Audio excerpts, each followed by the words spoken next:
Olá, eu sou a Adriana Reis Paulit, jornalista e editora da revista E, uma publicação do Sesc São Paulo. Este é o Encontros, série de bate-papos com especialistas, artistas, pesquisadores e personalidades que discutem temas diversos da atualidade. Hoje, nosso convidado é o ator e diretor Pascoal da Conceição. Aluno da Escola de Arte Dramática da USP, ele estreou no teatro em 1972 na peça Piquenique no Front. Sua relação com o teatro oficina Usina Zona e o diretor Zé Celso Martinez Correia vem desde os anos 80, atuando em espetáculos como Hamlet, As Bacantes e Mistérios Gozosos. Trabalhou também com outros grandes nomes como Bibi Ferreira e Carlos Alberto Sofredini. Na televisão, interpretou personagens marcantes como o Doutor Abobrinha, da série Castelo Rá-Tim-Bum, e o icônico escritor Mário de Andrade. Recentemente representou o Brasil no Festival Internacional de Teatro de Inverno, em Moçambique. Pascoal da Conceição conversa conosco a partir de agora sobre sua trajetória profissional, a sua relação com o teatro e com a televisão, e sobre o intercâmbio com a cultura de outros países. Para fazer a mediação, convidamos também a jornalista Silvia Garcia, da equipe de programação do Sesc TV. Silvia é formada em jornalismo e em letras, tem especialização em roteiro e dramaturgia pela Escola Superior de Arte Célia Helena e mestrado em literatura e crítica literária pela PUC de São Paulo. Este bate-papo está sendo realizado no dia 30 de agosto de 2023 e integra a série Encontros. A versão editada desta conversa também está na edição de outubro da revista E, disponível para retirada gratuita em todas as unidades do Sesc São Paulo. Pascoal, Silvia, sejam bem-vindos, é uma alegria tê-los aqui. Eu vou passar então a palavra a vocês. Obrigada, Adriana. Obrigada, Pascoal. É um prazer enorme fazer essa entrevista, ter você aqui com a gente.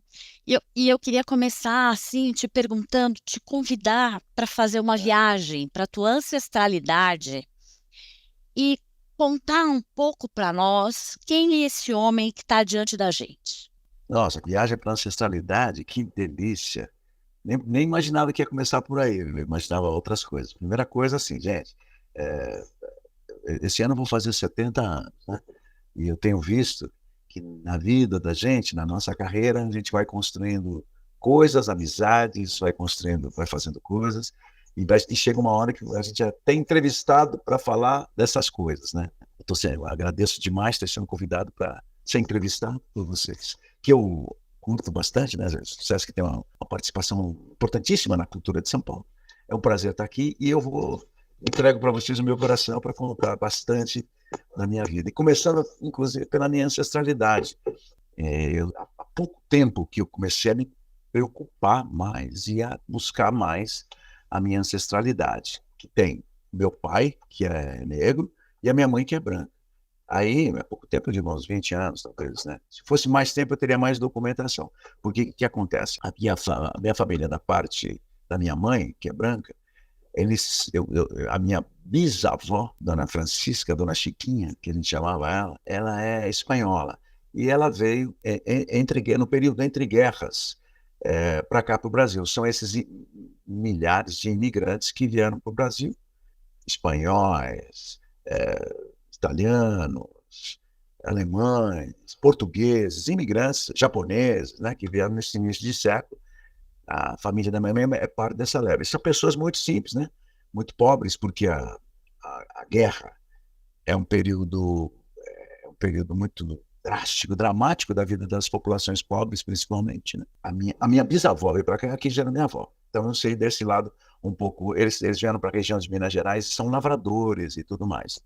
O meu avô, o meu bisavô, José Jacinto Ferreira, que às vezes eu falo que é o homem que me ensinou o que é o amor, porque ele era tão carinhoso comigo. Nossa, puxa vida. Primeiro me levava para ver os prédios lá, ele era fotógrafo, aqueles de Lambi-Lambi, que faz aquelas fotos de Lambi-Lambi, e ele, ali na Martins Fontes, ele era fotógrafo de carteira do pulmão, carteira de trabalho e tal, e ele me levou, quando eu tinha ainda meus 6, 7 anos, para ver os prédios Imagina, o vô que leva seu filho para ver os prédios, que era uma delícia, você olhar para cima, os arranha-céus que a gente chamava, que era arranha-céu lá em cima, e me levou também para passear de bonde. Eu passei de bonde, né? Aquele bonde oficial de São Paulo.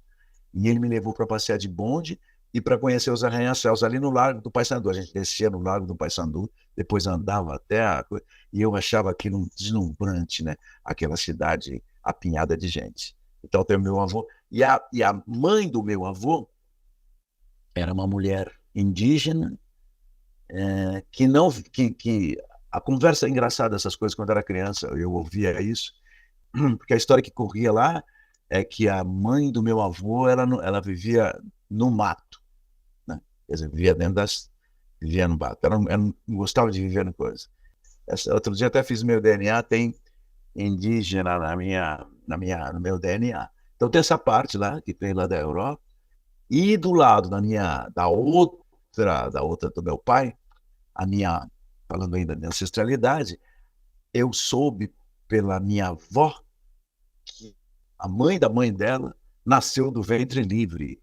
Ela contava isso. E o pai da minha avó, ele era escravizado. Ele era um homem escravizado, liberto no período da escravização. Imagina, meu avô, e a minha avó contava, assim, das histórias que ela contava, ela contava assim, chorava, inclusive, falava para mim assim, que quando ele morreu, ele falou que ele queria um gole de pinga e um cigarro de palha. Aí ele fumou o cigarro e morreu. Depois eu soube que o Tchekov também, quando antes de morrer, também pediu uma champanhe. Bonito isso, né? A pessoa pediu o último desejo dele foi esse. Então, soube disso. Essa é a minha ancestralidade. Depois a minha avó, aí eles são assim.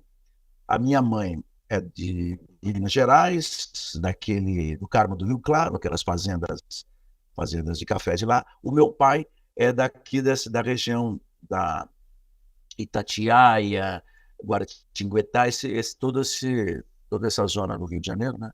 A minha tia, a irmã, a cunhada da minha avó, a tia Culaquinha, era mãe de santo e ela tinha um terreiro lá em Itatiaia. E nós éramos católicos, né? Ela visitava a gente às vezes, minha avó sempre não gostava disso, minha avó, Dona Maria Antônia da Conceição. Agora, meu avô me ensinou amor, e a minha avó, Dona Maria Antônia da Conceição, por sua vez, também é aquela que eu passava todas as minhas férias na casa dela. Na casa do meu avô, eu ia lá porque meu avô tinha muito gibi, ia lá ler os gibis, aprendi a ler com os gibis dele. E a minha avó, então, por essas e outras vindas, né? Essa história é longa, né? E agora eu comecei a pesquisar profundamente, então eu sei bastante dessa história. Aí eles vieram para São Paulo e vieram morar, os dois, meu pai e minha mãe, se conheceram numa ocupação, né? Porque antigamente, né, esses terrenos que eram da periferia de São Paulo, sempre tinha uma outra família que morava, se conheceram nessa ocupação. E a minha mãe foi mãe de mim, minha mãe, aos 16 anos. Imagina que novinha, que Uau. bonitinha. 16 anos. E 15, né? Foi mãe 15, né? Quando eu nasci, ela tinha 16. Porque eu nasci em outubro, né? Mas quando ela me gerou, ela tinha 15. E aí, a minha mãe amada, querida, adorada, que também já não está mais entre nós, meu pai tá, só meu pai ainda tá. A família do meu pai elogiava. O tio, o irmão do meu pai, ele lutou na Segunda Guerra, é pracinha. Meu irmão Legal. lutou na Segunda Guerra, mas tem uma história muito bonita. Ele esteve lá na Itália, lembrava demais, tinha o maior orgulho de ter lutado contra o nazismo, coisas assim. E a coisa cresce, né? Porque não é. Aí a coisa avança. Mas a minha ancestralidade, então, ela tem esses ramos que eu tenho um orgulho. Antigamente a gente não tinha tanto orgulho assim, mas agora a gente já tem mais. Né, você é tipicamente brasileiro, né? É verdade. Não tem como negar. Eu queria te perguntar o seguinte: você se formou na EAD, né? E em 72 você estreou com Piquenique no Front. Mas quando é que foi realmente? Só uma correção. Na Ah, verdade, depois até tem um capítulo que a gente fala. Eu não me formei na EAD, não? mas eu me considero formado pela EAD e eu tenho um motivo, mas depois eu falo. Se você quiser que eu fale já. Quero, pode falar. Não, mas é o seguinte: o que acontece? Eu entrei na EAD no ano de 1981.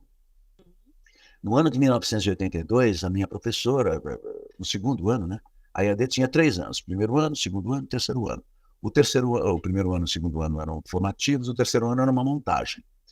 E no segundo ano, no segundo semestre do segundo ano, minha professora de História do Teatro Brasileiro, a Renata Balottini, dividiu a classe em 4 grupos, e cada grupo foi estudar a história do teatro brasileiro. Um grupo pegou o TBC, Teatro Brasileiro de Comédia, outro grupo pegou o TCB, Teatro Cacilda Becker, outro grupo pegou o Arena, e eu e o meu grupo pegamos o Teatro Oficina, né? Então, fomos estudar a história do teatro brasileiro, aquela história acabada, como se você fosse estudar a história da Grécia Antiga ou a história de Roma. Uma coisa, como se você fosse estudar a história da Grécia Antiga e de repente encontra um grego na rua e fala, mas não acabou a Grécia? Não, ainda está funcionando, porque no caminho desse estudo, estava na rua, indo no teatro um dia, e não, isso era 82. Aí eu estava com a Luciana Domes, que era minha companheira de grupo na época, eu falei, Luciana, aquele cara ali é o Zé Celso. Aí, porque eu já tinha visto ele numa matéria, numa revista chamada Bondinho.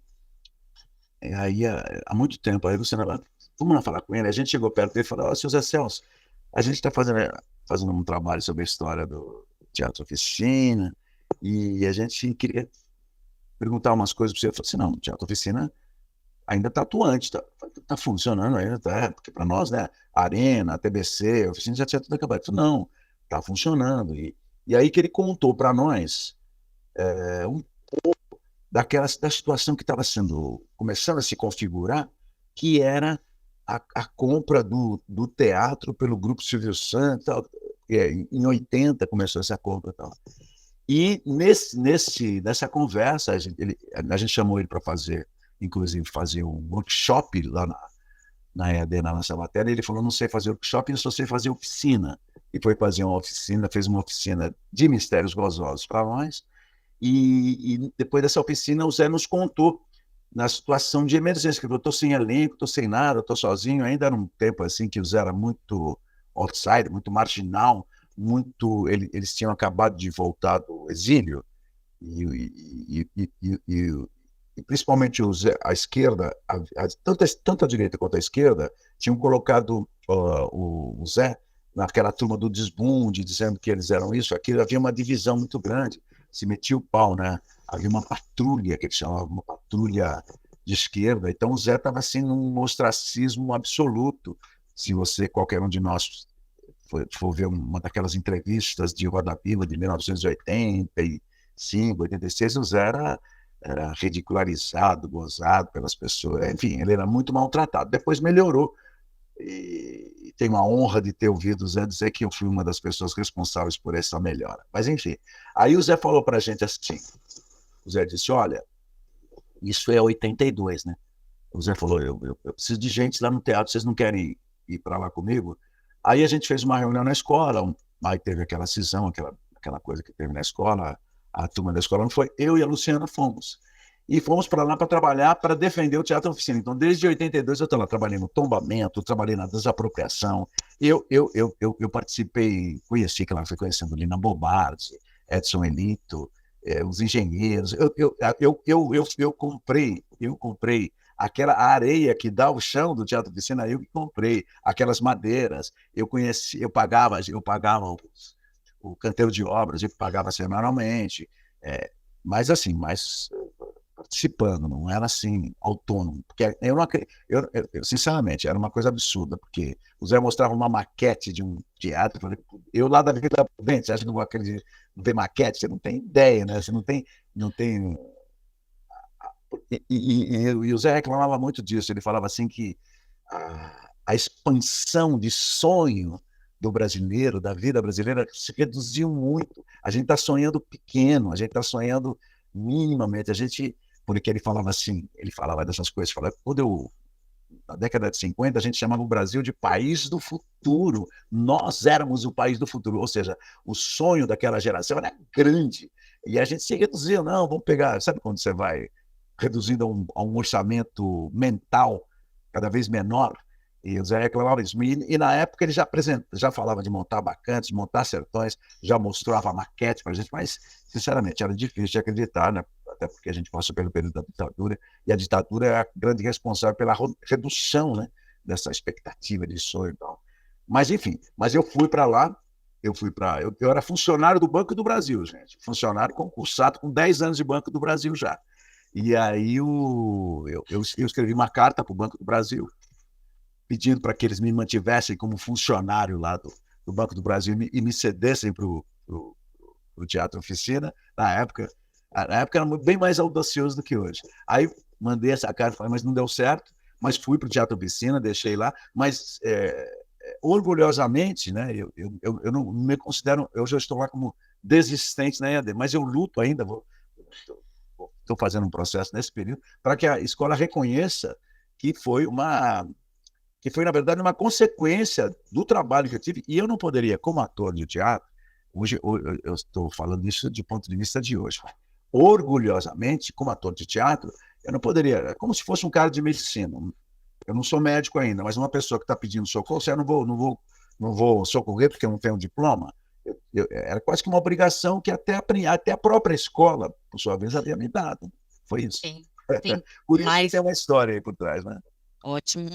Na verdade, eu ia te perguntar uma coisa, mas vou perguntar duas.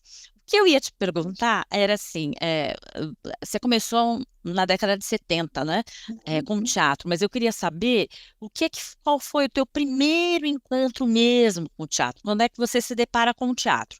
E outra coisa, aproveitando o gancho de você ter falado do Zé Celso, bom, a gente perdeu o grande Zé Celso em julho, né?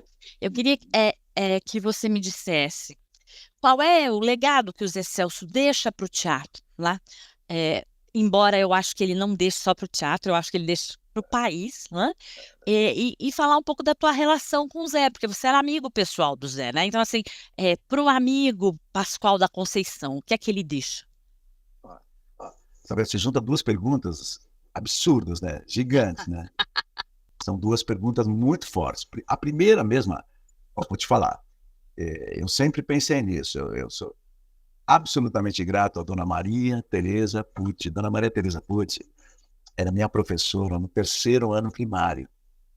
E ela das ancestralidades, ela é uma ancestralidade, porque a Dona Maria Tereza me chamou um dia, eu fazia aula no 3º ano, a gente tinha aula de leitura e tal, e a Dona Maria Tereza falava, não, você me ensinou a ler. Ela me ensinou, inclusive, uma coisa que eu nunca mais esqueci. Ela falava assim, você coloca os seus olhos na próxima palavra, mas a palavra anterior você já leu, já guarda na memória a palavra que você já leu e já deixa os seus olhos na próxima palavra. Então, se eu tivesse assim, o Brasil é um país, um grande país para o planeta, então a hora que eu estivesse falando do Brasil, os meus olhos já tinham corrido a frase toda e já estavam em planeta. Então eu saberia falar com calma a frase toda. Isso que a Dona Maria me ensinou. E eu tirava 10 de leitura sempre. Adorava a aula de leitura. E a Dona Maria me convidou assim devagarzinho. Aquelas professoras que coordenam as atividades da escola, as atividades científicas, aquele negócio de você falar, você participar sei lá, do 21 de abril, participar do 15 de novembro, 22 de abril, você participar do Dia do Índio, participar dessa Dona Maria Tereza, que ela era uma espécie de uma coordenadora disso tudo.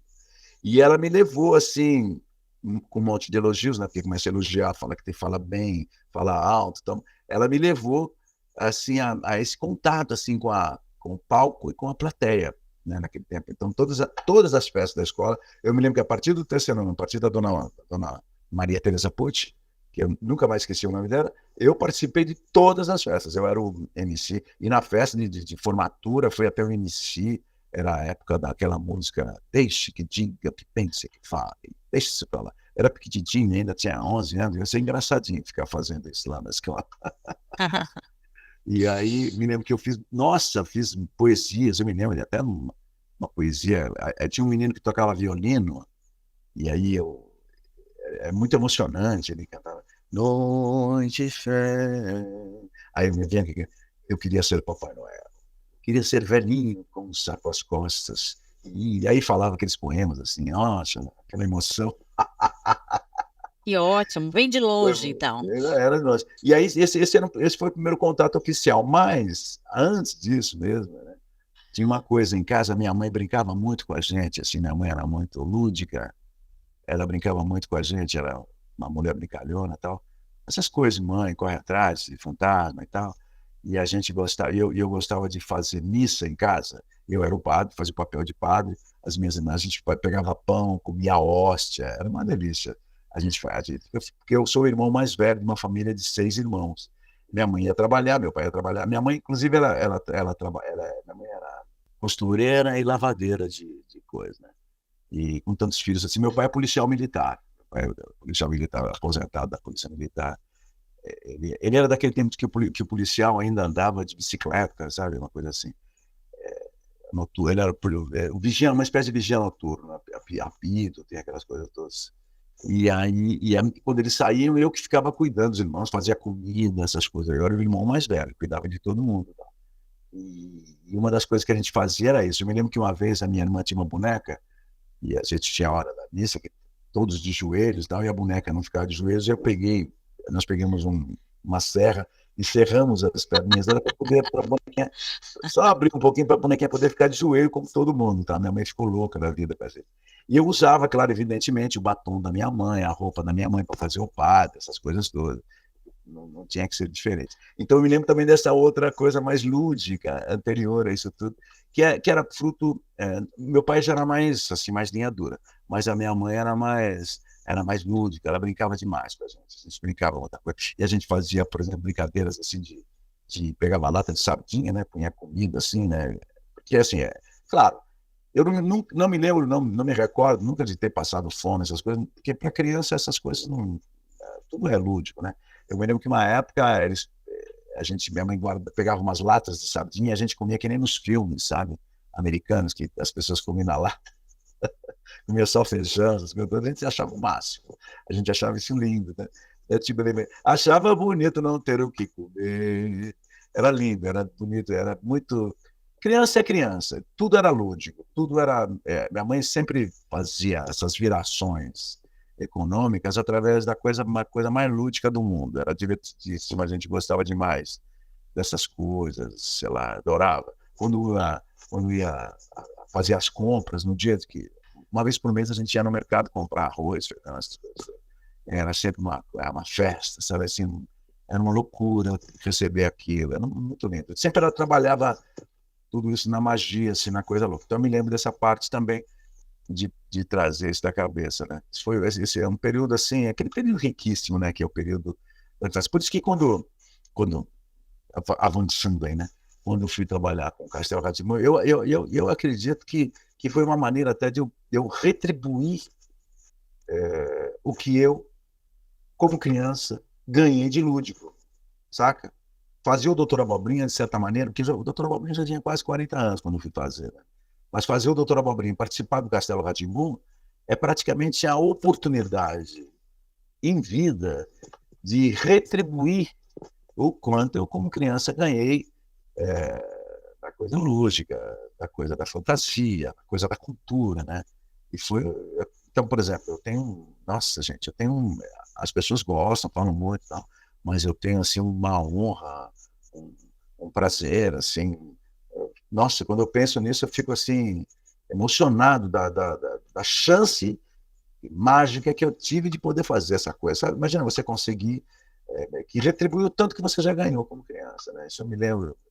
O Doutor Abobrinha, para mim, é bastante disso, sabe? Assim, dessa coisa. Eu compreendo perfeitamente as abordagens, as fotos, essas coisas. Eu compreendo perfeitamente que eu faria o dobro disso, eu faria muito mais do que isso. É verdade que você foi salvo de um assalto, porque a pessoa reconheceu que era o professor Abobrinha? É verdade. Na verdade, é o Doutor Abobrinha, que ele é um advogado, né? O Doutor Abobrinha é um advogado, tinha até um anelzinho, né? Essa conversa do assalto também é uma coisa também super emocionante. Veja, era um dia de manhã de março, eu sei porque, eu me lembro muito bem, a minha mãe, eram os últimos dias da minha mãe. Ela era uma mulher, então, isso é 2000 e alguma coisa. Minha mãe estava terminal no hospital, e aí eu saí de casa um pouco mais cedo para ir até um estúdio gravar umas coisas, depois ir para o hospital da minha mãe. Imagina, gente, eu estou saindo, eu moro aqui na Vila Mariana, numa ruazinha, sabe aquelas ruas que próximas a 23 de maio?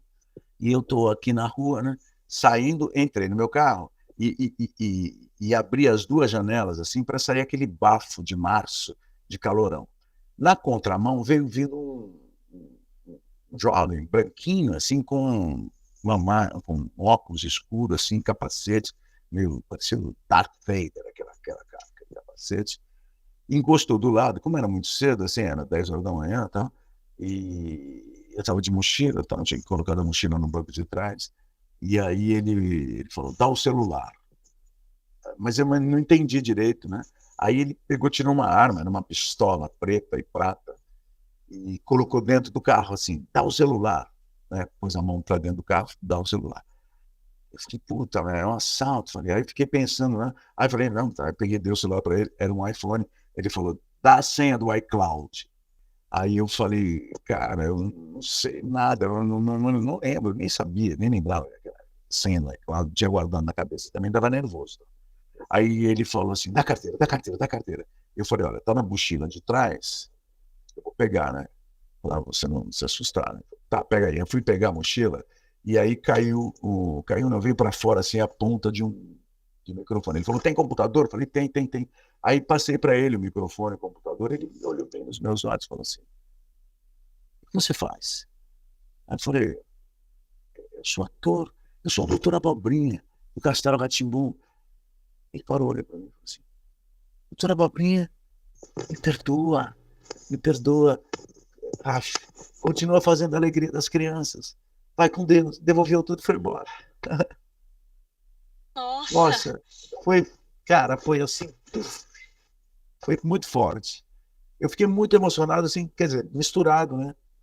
Porque mistura aí, porque de repente, do nada, um assaltante violento, um bicho desumano, de repente, virou uma criança. Nossa. E aí ele foi embora, me devolveu tudo. Foi embora, assim. Aí eu fiquei no carro chorando, assim, porque toda vez que eu me lembro disso é muito forte, né? Sei. E foi embora. Foi Eu, isso. eu queria que. Tem uma pergunta aqui do João Paulo. Ele está Olha, perguntando se é verdade que o professor Abobrinha foi inspirado no Silvio Santos. olha, João, é assim, ó, funciona assim. Primeiro que eu vou te contar a história. O doutor Abobrinha, assim, eu saí do Banco do Brasil, fui trabalhar no Teatro Oficina em 82. E, e comecei a fazer uns freelas, né? Uns freelas e tal. E entre os freelas, trabalhos pequenos que eu fazia, fazia locução de programas da BBC, aquela versão, aquela voice-over dos programas da BBC. Aqueles programas, né, de passarinho, aqueles programas de animais, que eram os da BBC, bem antigos e tal.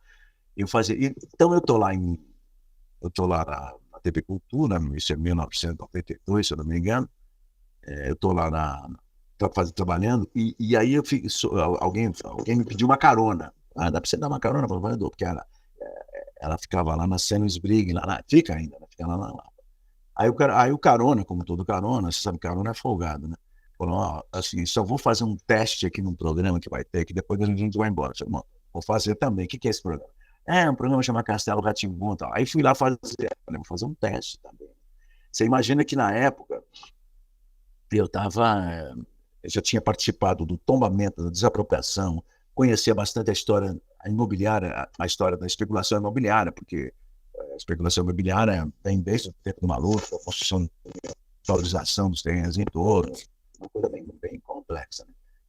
Aí, bom, tudo bem. Aí vamos lá fazer o teste. Fui lá fazer o teste era para fazer.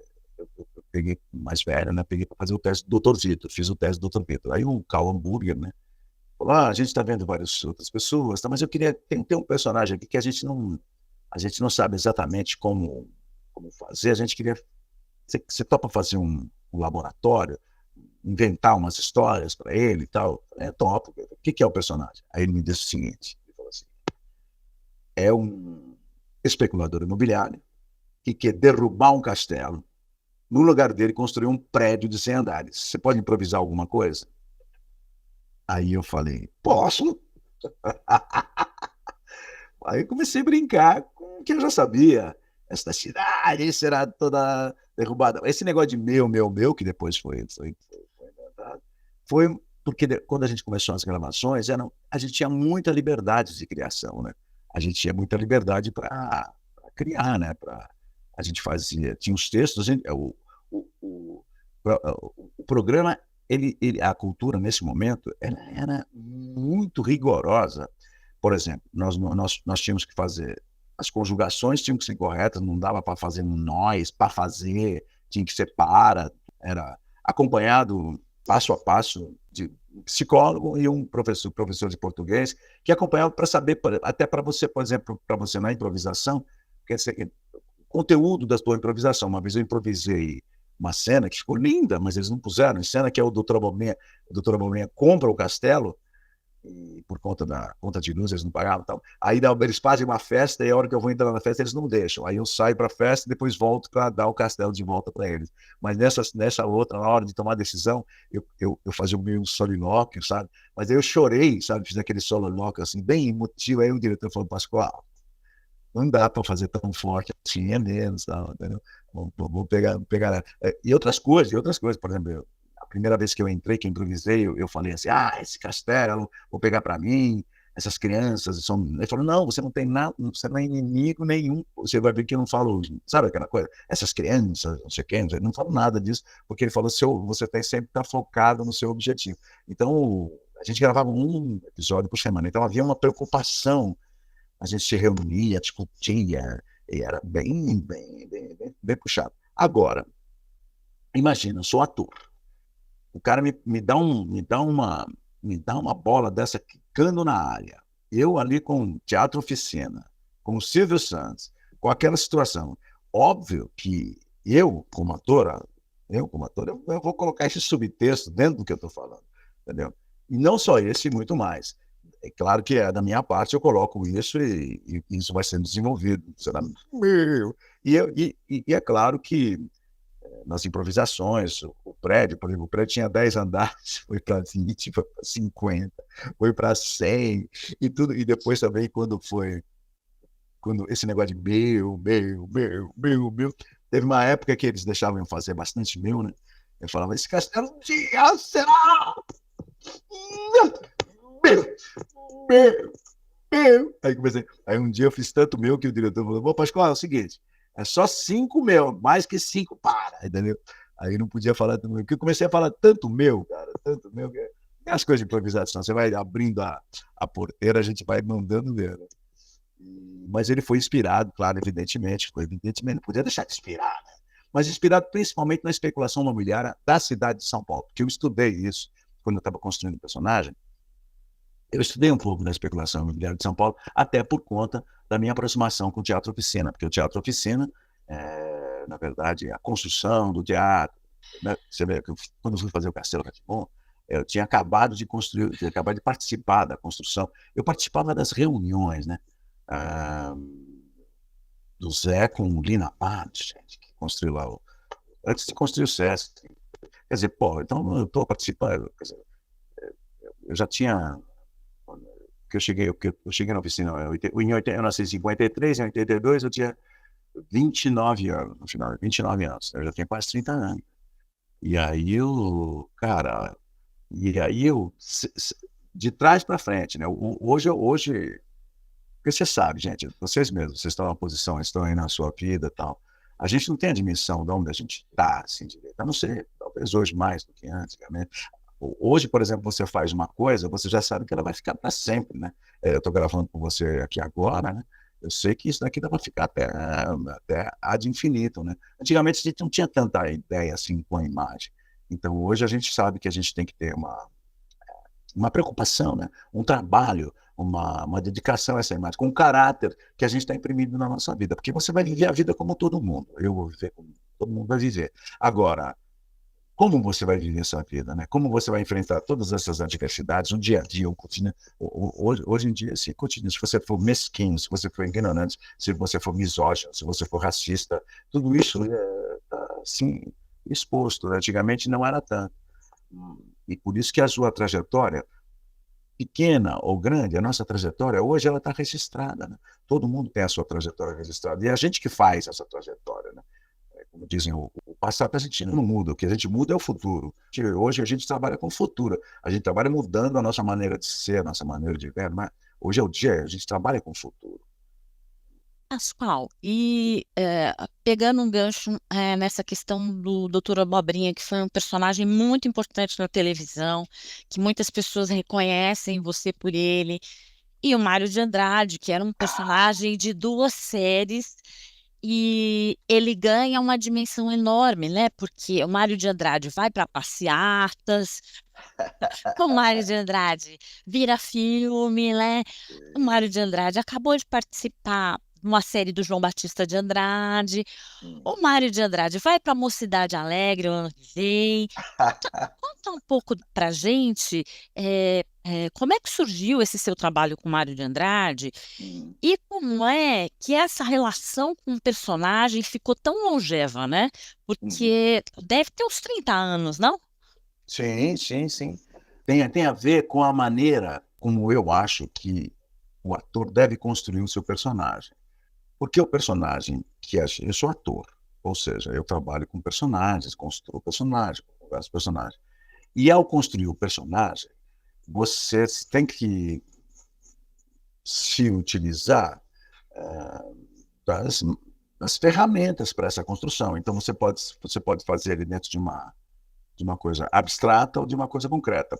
Por exemplo, o cinema funciona assim, o cinema vai filmar uma cena, a cidade é o cenário dele. A cidade não foi feita para ser cenário do filme.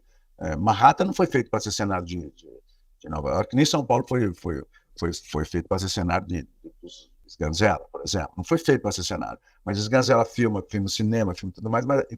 Então existe a cultura, é uma rede, é uma coisa misturada de mão dupla, de frente e verso. Um especulador, vou fazer o doutor Abobrinha, é um especulador imobiliário. Então ele vai se alimentar, evidentemente, da especulação imobiliária. Eu tinha lido Milton Santos, eu tinha cultura. O Milton Santos fala do espaço, fala do preço do espaço, fala do preço da cidade. Eu tinha uma cultura das minhas leituras. Então, quando eu vou fazer meu personagem, ele se alimenta disso. Depois, quando eu vou fazer meu personagem, se é um especulador imobiliário, o que acontece na minha cidade em relação a isso? Então, de repente, também, o que a cidade está me oferecendo em relação a esse assunto? Os assuntos que são os mais diversos. O Mário de Andrade, imagina, ele entra na minha vida mais ou menos assim. A gente leu, né? Eu li na escola o modernismo, sei lá, Oswald de Andrade, Mário de Andrade, o Manuel Bandeira, os Sapos, o poema disso, o poema daquilo. A gente já tinha lido, né? Como a gente leu. Aliás, o modernismo é o que a gente menos lia, porque já era o terceiro ano, também para a faculdade, então já quase não lia. Eu li Dom Casmurro 50 vezes. Mas a primeira vez que eu li o resumo para poder fazer aquela prova de português, pô. Mas ela é a segunda, depois a terceira, fui gostar acho que na 20ª vez. Memórias Póstumas de Brás Cubas eu fui gostar na 30ª vez, vai saber. Agora, de trás para frente, eu fico pensando, meu Deus do céu, imagina se eu morresse sem ler Memórias Póstumas de Brás Cubas, que é assim, fantástico. Hoje em dia eu leio Dom Casmurro, dou risada sozinho de conversar com o nosso amado Machado de Assis. E acontece, por exemplo, aí o Mário de Andrade. Gente, imagina, estou saindo de casa um dia, lá no meu apartamento, lá na Vila Prudente, aí o porteiro falou assim, quer dizer que o senhor está no jornal, hein? Brincando comigo, né? Aquela coisa assim, eu falei, eu no jornal? Como assim? Gente, tinha saído uma nota de 500 mil cruzeiros, a maior nota, com a cara do Mário de Andrade. Aí eu olhei e falei, cara, sou parecido pra caramba com esse cara. Isso era 92, 93. Era a nota que ia sair. Foi a primeira vez que porque se eu falar para você que você é muito parecida com a Henriqueta Lisboa, por exemplo, pode procurar lá na tua memória, você não consegue achar. Se eu falar para você Madonna, a imagem já vem rapidamente. Mário de Andrade não veio na minha cabeça. Eu nunca imaginei que eu fosse parecido com o Mário de Andrade. Não veio na minha cabeça, né? Mas se você, inclusive, pôr na internet Mário de Andrade, aparece mais a minha foto. Tem 1.500 fotos minhas com o Mário de Andrade e tem 2 no Mário e tal. Vou falar uma coisa engraçada para vocês. Uma vez eu fui lá naquele cinema, no Belas Artes. No Belas Artes tem a Sala Portinari, Sala Cândido Portinari, a cantora brasileira, Carmen Miranda. Sala Carmen Miranda, tal. E, gente, tinha um pôster de 2 metros na sala Mário de Andrade e a foto era minha. Minha. Você vê, né?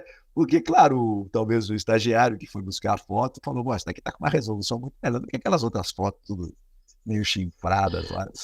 Para você ver. Então, de imagem, então eu não sabia. E aí, quando eu me identifiquei com essa imagem, gente, eu nasci no mesmo dia que o Mário. Nasci no dia 9 de outubro. Olha, Exatamente, nasci exatamente 60 anos depois. E agora, pra você tem uma ideia, aí me ligou o pessoal do IFAM.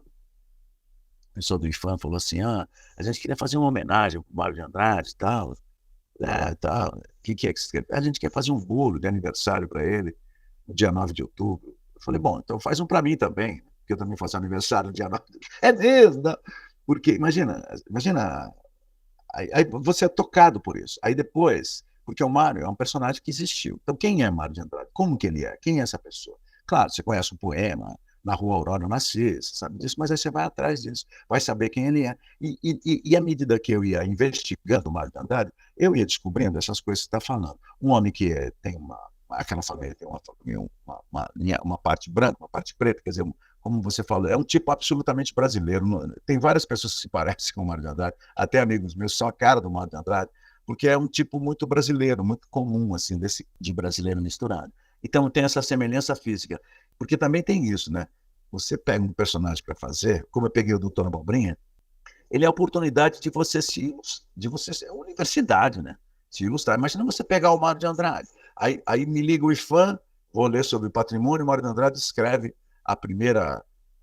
os primeiros esboços do patrimônio. Putz, o cara de música, o Mário de Andrade escreveu música pra caramba. Eu acabei de voltar, eu fui lá até o Piauí dar uma oficina de teatro, num festival de teatro. Aí um senhor, né, disse para mim assim: você não quer ir amanhã numa reunião do Conselho Estadual de Cultura do Estado do Piauí, na sede do governo? Eu falei: vou, tal. Aí peguei, né, você vai ver, fui de Mário de Andrade, né? Aí vou lá de Mário de Andrade, chego lá de Mário de Andrade. Gente, aí tinha uma reunião do Conselho, uma reunião que estava, reunião, né, aquelas reuniões ordinárias, né? Aí o presidente falou: não, aí quem vai presidir é o Mário de Andrade. Põe lá, me põe de Mário de Andrade. Ou seja, você acaba ganhando uma certa autoridade, e eu, como gente que também constrói o personagem de uma maneira, porque minha avó, como a família toda é mediúnica, a minha avó também trabalhava com mediunidade, eu sei que quando você trabalha com a entidade, você tem que ser muito respeitoso, porque você não se apanha da entidade. A entidade vai contra. Então, o Mário de Andrade, sei que ele gostava de se vestir bem, sei que ele gostava de falar direito, eu sei algumas coisas do Mário de Andrade, sei que ele era absolutamente, ele falava essas coisas, que a arte tem que ser útil. Então, eu já sei algumas coisas. Então, eu já não posso trabalhar com a entidade de qualquer jeito, como sendo doutor Abobrinha, sendo Mário de Andrade. Então, eu construo um pouco o personagem dentro de uma identificação espiritual, mágica. Eu aprendi a fazer isso. Eu via, quando era criança, você perguntou atrás, no aprendizado, uma das coisas que eu ficava muito impressionado, minha avó era benzedeira, e ela recebia as pessoas e fazia aquela coisa, sabe, assim, parava, tal, e eu ficava admirado, eu pegava na minha avó. Então, era mesmo em transe, me colocava de lado, falava para eu esperar um pouquinho, ficava lá. Eu via ela mudando de voz, eu via ela fazendo outras coisas. Então, aquilo, eu tinha muita admiração por aquilo, porque aquilo não me passava, como eu vi depois, às vezes na televisão, uma coisa caricata, não me passava, pelo contrário, me passava uma coisa muito profunda, né? Que eu não conhecia, um tipo de conhecimento que a minha avó tinha, porque aquilo lá, possivelmente, a minha avó devia ter visto na Senzala, devia ter visto, porque eles moravam na Senzala, né? Devia ter visto lá com os preto velho, devia ter visto lá tudo mais. E depois eu soube, por exemplo, eu fiz um personagem numa peça, que aliás fizemos lá no Sesc Santana, o Salmo 91. E tinha um cara que era um senhor idoso que morava lá dentro. E que falava mais ou menos assim, sabe, de um jeito assim e tal. E aí eu comecei a falar desse jeito e eu entendi, lendo depois sobre isso, que uma das penalidades, às vezes, que você infringia ao escravizado era arrancar dente, arrancava um dente. Você fazia uma coisa, arrancava um dente. fazia outra coisa, arrancava 2 ou 3. Então havia uma penalidade. 4 dentes era isso, 5 dentes era isso. Arrancava o dente mesmo, na tortura, como penalidade. E acabava ficando com a voz desse jeito, como você fica quando você não fala. Então não era uma questão de você brincar, de você fazer uma caricatura, né? Na verdade, era a revelação de uma violência que estava na boca, que estava no modo de falar, que às vezes eu vejo muitas vezes a pessoa construindo um personagem na caricatura e concebe ele muito distante do que realmente ele está tentando traduzir por aquilo. Como você às vezes faz essas coisas que o Chico Anísio fazia, que a televisão faz isso muito.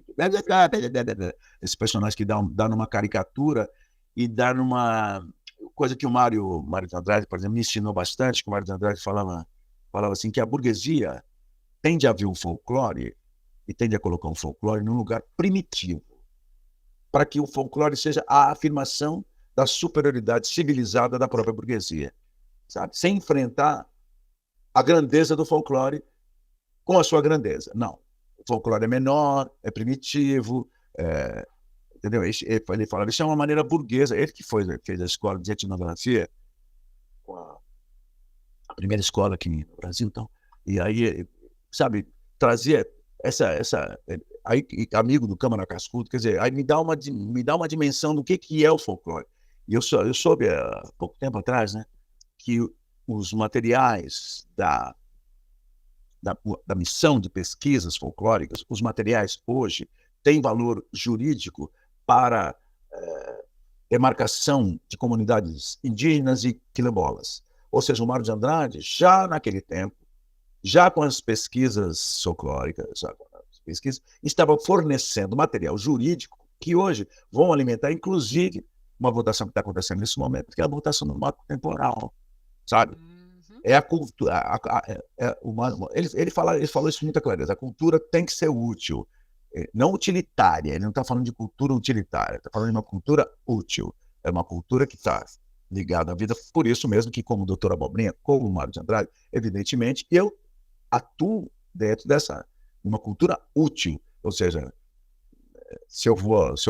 eu fui de doutor Abobrinha, os sem-teto estavam acampados na frente da Câmara Municipal de São Paulo, exigindo, na última, lá em 2015, tal, na votação do primeiro plano, que foi realizado agora, do plano diretor. Eu fui lá na votação do plano diretor, fui lá no acampamento, fiquei no acampamento do sem-teto e, como doutor Abobrinha, fui recebido para caramba. Falei no caminhão dizendo que eu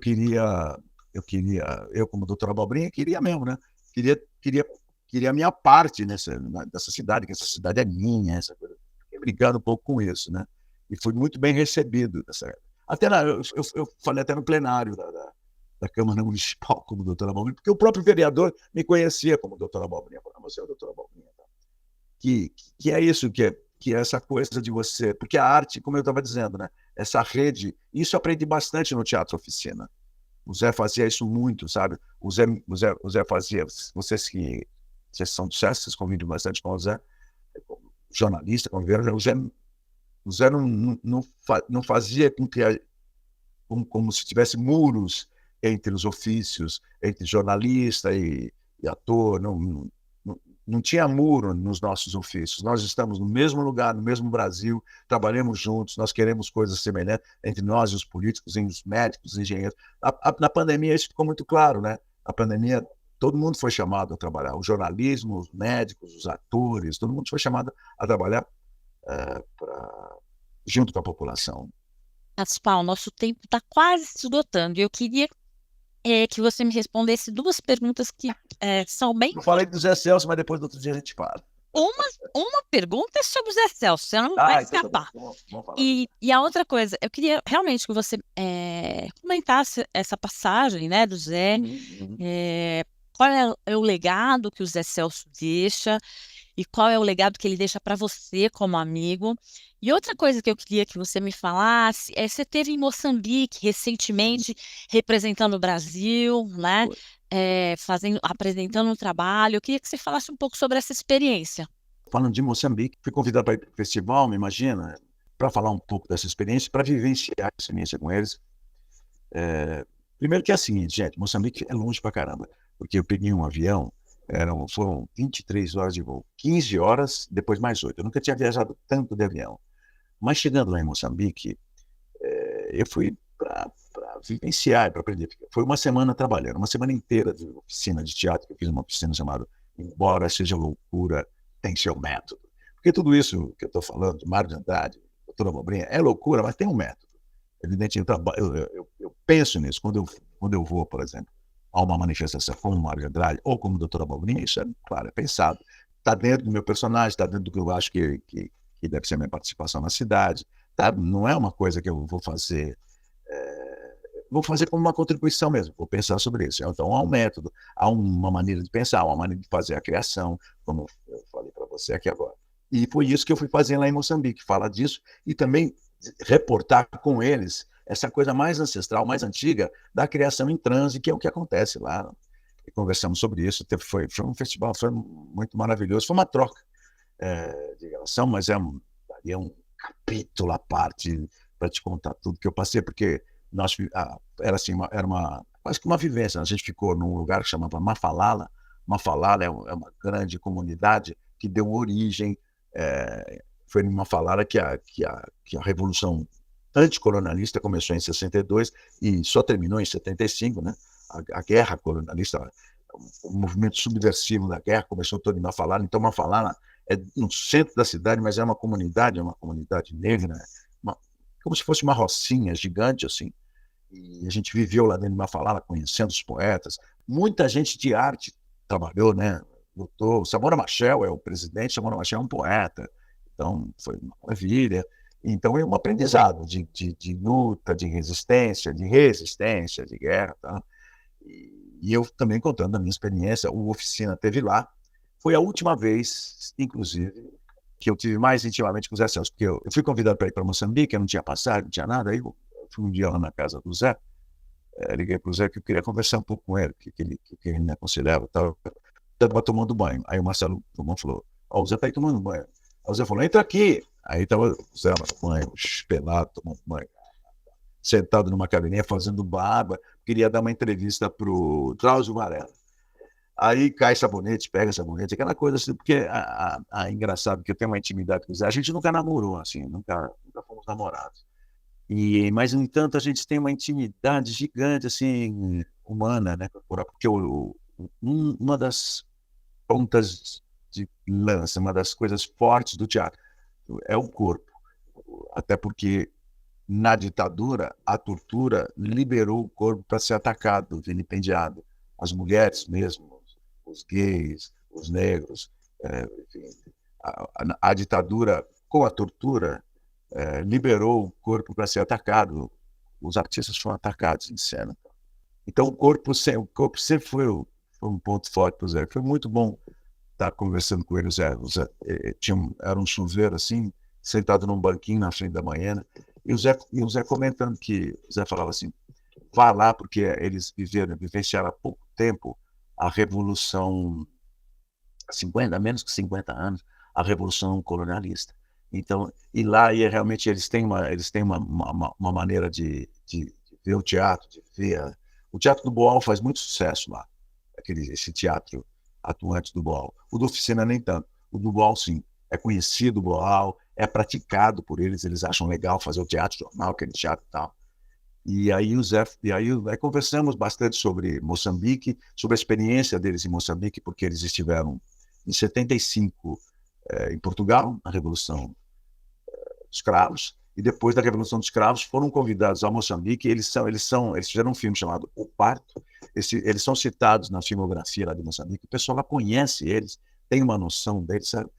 E Moçambique, gente, imagina, você chega na rua, a rua se chama Rua Olof Palme, Rua Mao Tse Tung, Rua Joseph Stalin, todas as ruas do centro da cidade são ruas com nomes dos revolucionários do mundo. Rua Fidel Castro, Rua Che Guevara, são ruas dos revolucionários do mundo todo.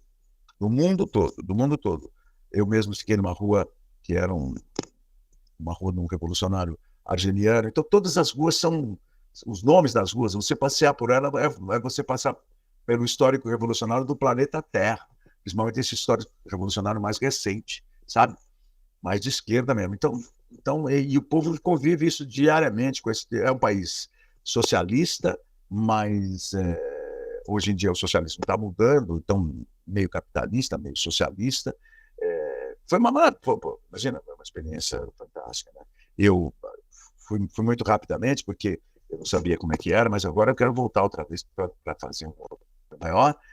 E foi essa a coisa, quer dizer, foi do Zé. Sobre o legado do Zé, eu acho assim, eu sofri muito, né? Nós sofremos muito.